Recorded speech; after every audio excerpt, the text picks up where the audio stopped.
নমস্কার বন্ধুরা, তোমাদেরকে স্বাগত জানাচ্ছি মুক্তিযুদ্ধের সবথেকে ভয়ঙ্কর পার্টে। পাকিস্তান স্বাধীন হলেও পুরোপুরিভাবে স্বাধীন ছিল। 1956 থেকে 1958 সালের মধ্যেই 4 জন প্রধানমন্ত্রী বদল করা হয়। পাকিস্তান চালায় নিজের দেশের ওপরেই এক ভয়ানক অপারেশন সার্চলাইট, ধ্বংস করে দেয় পূর্ব পাকিস্তানের এতগুলো মানুষের জীবন।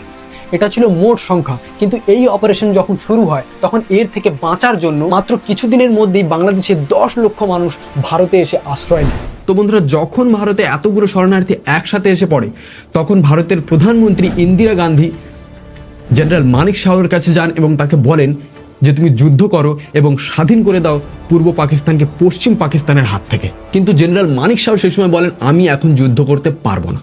এবার ইন্দিরা গান্ধী জেনারেল মানিক শাহকে জিজ্ঞেস করেন কেন করবে না, আমি প্রধানমন্ত্রী, আমি তোমাকে অর্ডার দিচ্ছি তুমি যুদ্ধ করো এবং স্বাধীন করো বাংলাদেশকে। জেনারেল মানিক শাহ বলেন এই সময় পূর্বের নদী ও জলাভূমিগুলি বর্ষার কারণে ভেসে যায়, আর এই সময় আমরা যদি যুদ্ধ করি আমাদের হার নিশ্চিত। আর যুদ্ধের সরঞ্জাম অর্থাৎ ট্যাঙ্ক, আর্টিলারি এইসব মোতায়েন করতেও তো একটা সময় লাগে। তাই সেই সময় জেনারেল মানিক শাহ ইন্দিরা গান্ধীকে বললেন যে আমাকে আপনি সময় দিন, বিজয় আমি এনে দেব। এরপর ইন্দিরা গান্ধী এপ্রিল থেকে নভেম্বর অবধি আন্তর্জাতিক সফরে চলে যান। এখানে তিনি অনেক বড় বড় দেশের নেতাদের সাথে দেখা করেন এবং জানান এই পূর্বের ওপর অত্যাচারের কথাটা, অর্থাৎ পশ্চিম পাকিস্তান এই পূর্ব পাকিস্তানের ওপর যে অত্যাচারটা চালাচ্ছে সেটা তিনি গিয়ে জানান পুরো বিশ্বের কাছে। ইন্দিরা গান্ধী এটা চাইতেন না যে যদি ভবিষ্যতে যুদ্ধ হয় তাহলে ভারতকে আক্রমণকারী দেশ হিসেবে যেন না দেখানো হয়।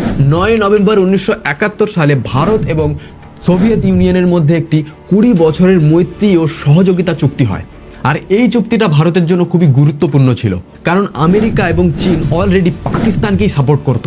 আর যদি যুদ্ধ শুরু হয় ভারতেরও একটা ভীষণ বড় দেশের সাপোর্ট খুবই দরকার ছিল, আর সেটা ভারত এখন পেয়ে গেছিল এই চুক্তির মাধ্যমে।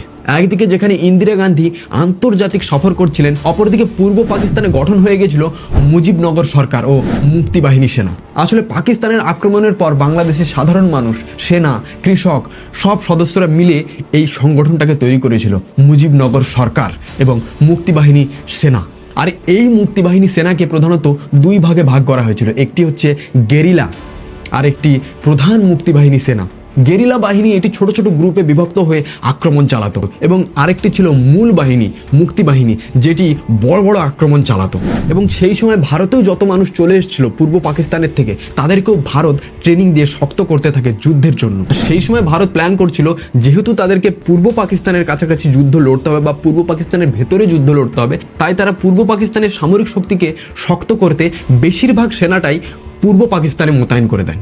আর এরপর ভারতের সেনা এবং পূর্ব পাকিস্তানের মুক্তি বাহিনীর সেনা মিলে পূর্ব পাকিস্তানের সীমান্ত এলাকাগুলিতে ছোট ছোট আক্রমণ চালাতে থাকে, আস্তে আস্তে সেগুলোকে কন্ট্রোলে নিতে থাকে। আর পাকিস্তান সেই সময় বুঝে যায় যে ভারত কিছুদিনের মধ্যেই একটা বড় ধরনের আক্রমণ চালাতে চলেছে, এবং পাকিস্তান সেই সময় ভাবে যে ওরা আমাদের উপর আক্রমণ করুক, তার আগে আমরা ওদেরকে আক্রমণ করে চমকে দেব।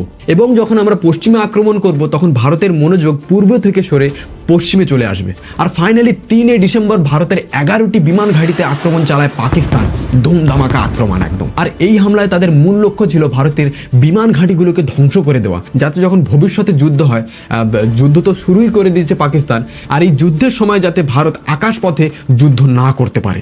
দেখো, এই সব আক্রমণে বেশিরভাগ রানওয়ে, যুদ্ধ অস্ত্র এবং রাডার এই সবগুলোকে বেশি ধ্বংস করার প্ল্যান থাকে, কারণ এগুলোই যদি নষ্ট হয়ে যায় যুদ্ধ করতে খুবই অসুবিধা হবে।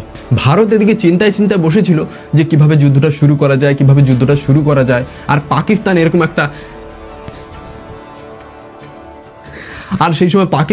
একটা আক্রমণ করে বসে। এরপর ভারত সম্পূর্ণভাবে যুদ্ধ ঘোষণা করে পাকিস্তানের বিরুদ্ধে।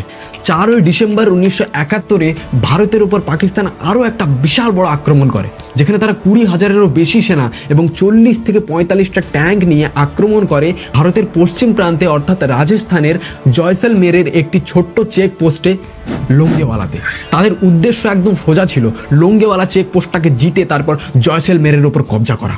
আর যদি তারা এটা করতে পারতো তাহলে ভারতের জন্য এক বিশাল সমস্যা দাঁড় করানো যেত। কিন্তু এই চেকপোস্টে দাঁড়িয়েছিলেন মেজর কুলদীপ সিং চাঁদপুরি, যার ক্যারেক্টার বর্ডার ফিল্মে সানি দেওল প্লে করেছে। মেজর কুলদীপ সিং চাঁদপুরির কাছে প্রায় এক অসম্ভব মিশন ছিল। সামনে ছিল পাকিস্তান, যার ব্রিগেডিয়ার এগিয়ে আসলো 2000-এরও বেশি সেনা এবং 45টার কাছাকাছি ট্যাঙ্ক নিয়ে। অপরদিকে মেজর কুলদীপ সিং চাঁদপুরির কাছে মাত্র 120 জন সেনা এবং কোনো ট্যাঙ্কও ছিল না। কিছু রাইফেল ছিল, কিছু মেশিন গান আর ল্যান্ডমাইন আর এইসব ছোটোখাটো কিছু অস্ত্র ছিল। আর এই সামান্য কিছু অস্ত্র এবং সামান্য 120 জন সেনা নিয়ে মেজর কুলদীপ সিং চাঁদপুরি চেষ্টা করে গেল যে সারা রাত কিভাবে পাকিস্তানকে আটকে রাখা যায়। কারণ যদি রাতটুকু পাকিস্তানকে আটকে রাখতে পারা যায় তাহলে সকালবেলা অর্থাৎ ভোরবেলায় ভারতের এয়ারফোর্স এসে পাকিস্তানের কচুরি বানিয়ে দেবে। বন্ধুরা, এই যুদ্ধের সময় ভারতের কাছে এমন কোনো ফাইটার জেট ছিল না যেগুলি রাতের বেলা দক্ষতার সাথে আক্রমণ করতে পারত। আধুনিক রাডার, নাইট ভিশন ও সুনির্দিষ্ট টার্গেটিং সিস্টেম সেই সময় বেশিরভাগ ফাইটার জেটেই ছিল না। তাই ইন্ডিয়ান এয়ারফোর্সকে সেই সময় অপেক্ষা করতে হয়েছিল সারা রাত, যাতে ভোর হওয়ার সঙ্গে সঙ্গেই ফাইটার জেটগুলি উড়ে পাকিস্তানের উপর আক্রমণ করতে পারে, সুনির্দিষ্ট আক্রমণ। মেজর কুলদীপ সিং চাঁদপুরি মাত্র 120 জন সেনা নিয়ে পাকিস্তানের সাথে সারা রাত ধরে লড়ছিল, তাদের 10 গুণের থেকেও বেশি সেনা এবং অনেক ট্যাঙ্কের সাথে। এটা শুনতে অনেকটা ফিল্মের মতো লাগে, মনে হয় যেন একটা কোনো মুভি চলছে। কেননা একটা ফিল্মে বা একটা মুভিতেই হয়তো হিরোর কাছে এতটা শক্তি থাকে যে সে একাই 10 জনকে মারতে পারে। আর এই যুদ্ধের হিরো ছিল মেজর কুলদীপ সিং চাঁদপুরি এবং তার 23তম রেজিমেন্টের পদাতিক এ কোম্পানি। আর এরপর সকাল হওয়ার পর ভারতের ইন্ডিয়ান এয়ারফোর্স আসে এবং যা বলেছিলাম কচুরি বানিয়ে দেয় পাকিস্তানের।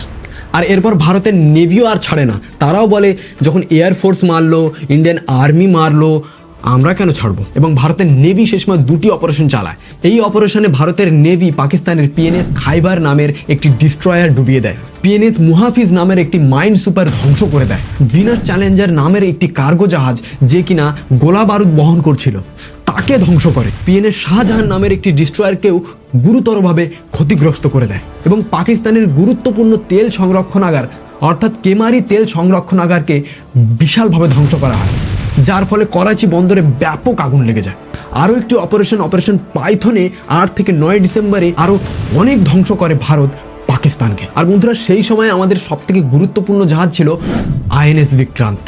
পাকিস্তান জানতো যে আইএনএস বিক্রান্ত একটি খুবই ভয়ঙ্কর জাহাজ, এটি বিশাল বড় একটা জাহাজ ছিল যার উপর থেকে ফাইটার জেটগুলি উড়ে উড়ে যেতে পারতো, আবার ল্যান্ড করতে পারতো। মানে অস্ত্র শস্ত্র ফিউল যা লাগে এই আইএনএস বিক্রান্তের উপর থেকে লোড করে নিয়ে উড়ে গিয়ে যুদ্ধ শেষ করে আবার যখন ফিউল বা অস্ত্র শস্ত্র শেষ হয়ে যায় তখন আবার ঘুরে এসে আবার লোড করে আবার উড়ে যেত আবার আর তাই সেই সময় পাকিস্তান আইএনএস বিক্রান্তকে ডোবাতে পিএনএস গাজীকে পাঠায়।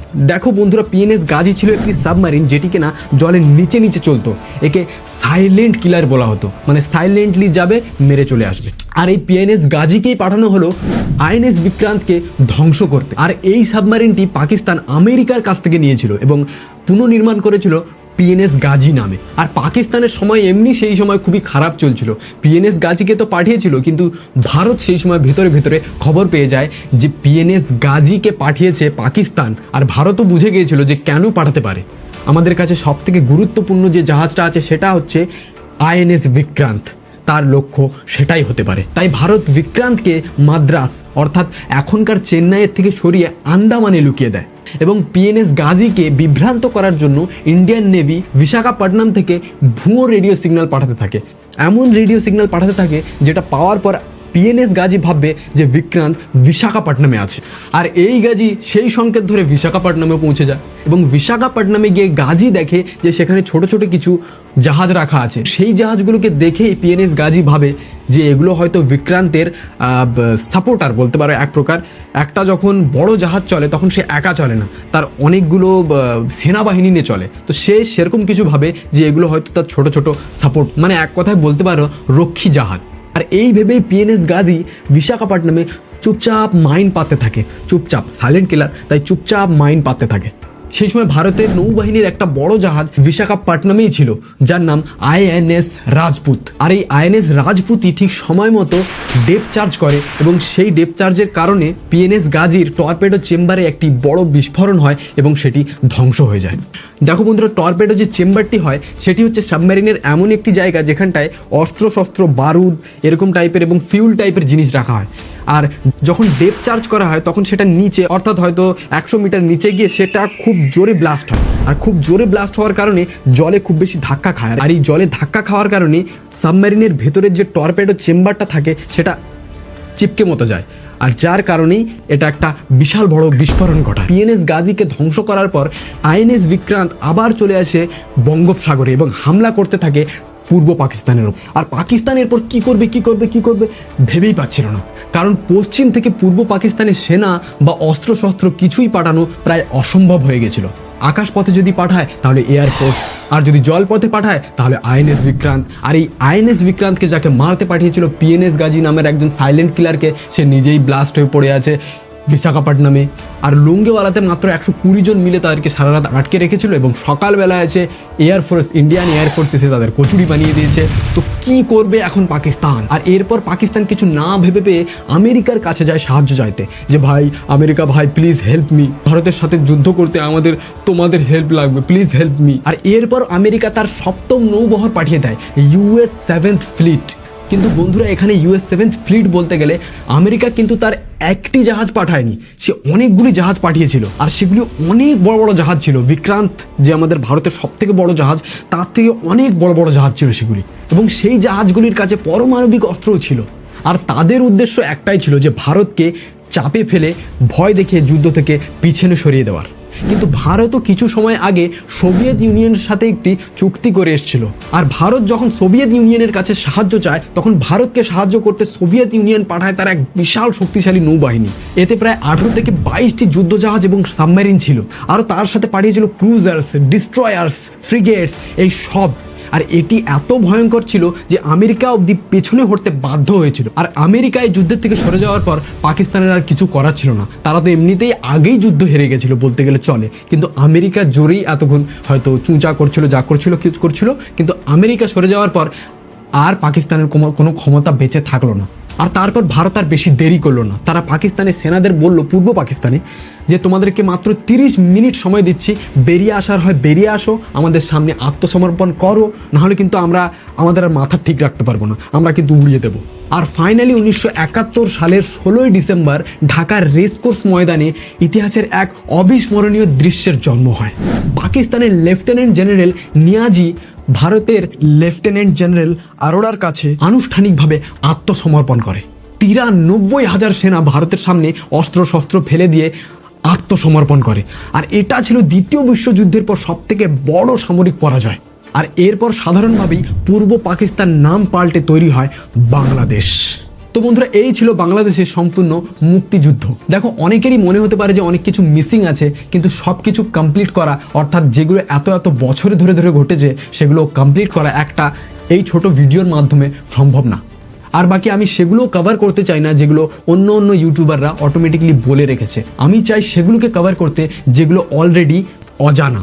তাই আমি মুক্তিযুদ্ধ প্রথম পার্টে পলিটিক্স সাইডটা বলেছিলাম, যেটা খুবই কম লোকই হয়তো বলেছে বা কেউ বলেইনি, এবং দ্বিতীয় পার্টটাও এমনভাবে বললাম যেটা কেউ বলেনি। আমি মনে করি একই গল্প বারবার শুনিয়ে লাভ নেই, তোমাদেরকে কিছু নতুন জানাতে চাই বা নতুনভাবে কিছু দেখাতে চাই। দেখো, চ্যানেলটিকে, এবং যদি আমার ভিডিওস একটু মহত্বপূর্ণ মনে হয় তাহলে চ্যানেলটিকে সাবস্ক্রাইব করো। জানি না করবে কিনা, কারণ আমি একজন নতুন ক্রিয়েটার। তোমরা যদি মুক্তিযুদ্ধের প্রথম পার্টের ভিডিওটা না দেখে থাকো তাহলে আমি ডিসক্রিপশনে লিঙ্ক দিয়ে দেবো। বাকি আমি সঞ্জু ফিরছি পরের ভিডিও নিয়ে। জয় হিন্দ।